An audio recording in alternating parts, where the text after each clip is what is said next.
Radio Rahim with Eddie Hearn. It's a hell of a night for Katie Taylor. Obviously, another brutal battle, another very razor-thin victory. How did you feel about the judges' scorecards tonight? Spot on, really. I mean, I think it was a fight that could have gone either way. I felt Katie won the fight, probably 95-94. Could see a draw, could see it the other way, but I just felt like in the back half of the fight, she was pushing Serrano back. She was landing the eye-catching stuff. And I thought the first half, she outboxed her as well, but very close. Just another tremendous war. You know, Amanda Serrano's a legend of the sport, tremendous fighter. But that woman there, Katie Taylor, and we know she's probably not the fighter she was, but she guts these fights out with so much heart. It's just astonishing to see. And I couldn't be prouder of her tonight. It was a massive win. Not surprising. There's been a lot of discussion about the headbutt, about the cut, the referee's performance. How do you address all that? The referee took a point. You know, he didn't actually warn her. He didn't take her aside and say, if you do that again, I'm going to deduct a point. So I actually, I don't think necessarily the deduction was harsh on Katie. The team do. But I do think there are other referees that wouldn't have taken a point. And that point could have been very decisive in the fight. It was a rough fight. You know, her tactic was to box her in the first half of the fight, then push her back, rough her up and beat her up. And she did those things. So, you got her... I'll be honest, I thought the cut was horrendous. I cannot believe it was allowed to continue. And if the fight gets stopped there, she wins comfortably on the scorecards. I've already checked.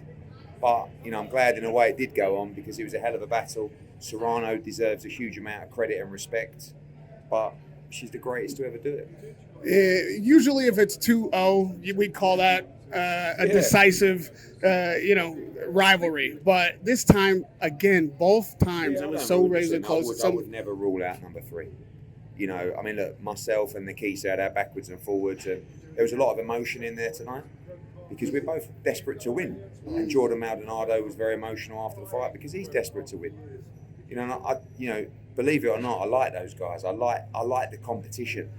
And they're just two great fighters. They could do it 100 times. And you just get fight of the year. It was another fight of the year contender. How do you respond to the team saying that, that was her first cut from a headbutt with Taylor, and every time Taylor's in a mix-up, it's head clashes? I mean, what about, the head clash in the Erica Cruz fight with Amanda Serrano? There's been lots of fights. Amanda's been around a long time. There's been a lot of head clashes in fights. And unfortunately, when you're in a rough and tumble war, sometimes you can clash heads. But, look, everybody's going to look at this and that. The reality is we won. We won 2-0. But we're willing to look at number 3 potentially because it's just such a great monumental fight and occasion. So we will enjoy our victory tonight. It looks like you ended up having to stick around for the main event, even if you didn't want to. You're still here. You didn't watch any of it. No, I watched a couple of rounds. I don't want to criticize. I think one thing I'll say is I think Nikisa and Jake at MVP did an amazing job on the promotion. Netflix, everybody. What I saw, I hated to see. And I knew I'd hate to see it. But congratulations to them, and on we go. Thank you. Radio Rahim with Eddie Hearn.